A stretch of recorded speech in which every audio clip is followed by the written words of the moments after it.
আজকে আমি বানাবো জাম্বু এগ ফ্রাই। এখানে ডিম নিয়েছি 4টে, আর এখানে নিচে টমেটো, পেঁয়াজ, কাঁচা লঙ্কা চাটুতে ভাজবো। আগে ডিমটাকে ভালো করে ফাটিয়ে নিই, তারপরে। প্রচণ্ড খিদে পেয়েছে, চান করে পুজো করে মাথাটা আর মোছার সময় পায়নি। ভাত খাবো, খেয়ে তারপরে সব কিছু করবো। চলো আগে ডিমটাকে ভালো করে এই মগেতে ফাটিয়ে নিই।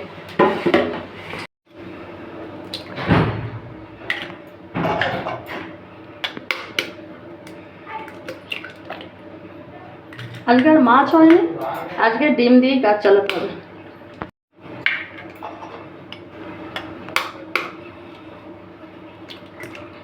এই যে এখানে 4টে ডিমকে ফাটানো হয়ে গেছে।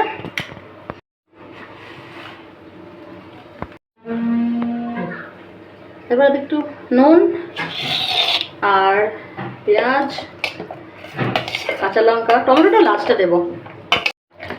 মগটা ভালো করে পরে মেজে নেব। অ্যাকচুয়ালি মগেতে ভালো করে ফাটানো যায় বলে মগেতেই করে নিচ্ছে। হয়ে গেছে, চলো এবার চাটুটা তেল দিই। অনেকটাই তেল দিতে হবে, 4টে ডিম আছে।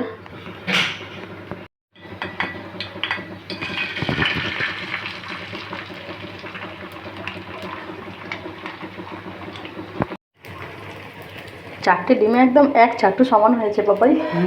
তোর দুটো আমার দুটো, তোর হাফ আমার হাফ।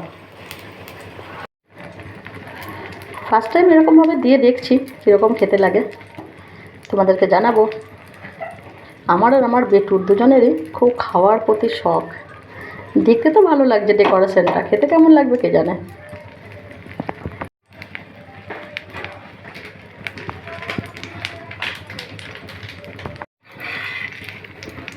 নিচের পিঠটা ভালোভাবে ভাজা হয়ে গেছিলো, কিন্তু ওপরের পিঠটা ভালো করে ভাজা হয়নি।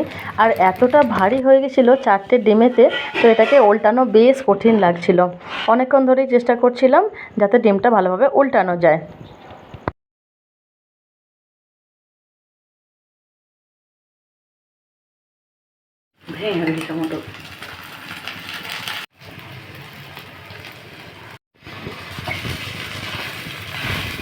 টমেটোগুলো ভালো ফ্রাই হয়ে গেছে।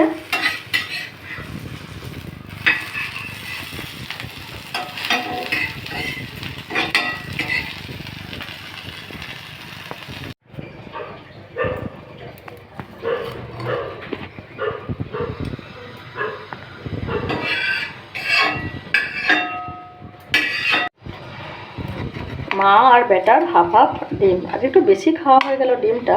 নতুন বলতে ডিমটা তো শুধু টমেটো অ্যাড করেছিলাম, যখন ভাতের সঙ্গে খাচ্ছিলাম একদম অন্যরকম লাগছিল, বেশ সুন্দর লাগছিল। তোমরাও দেখতে পারো, আশা করি ভালো লাগবে। এখন টাটা।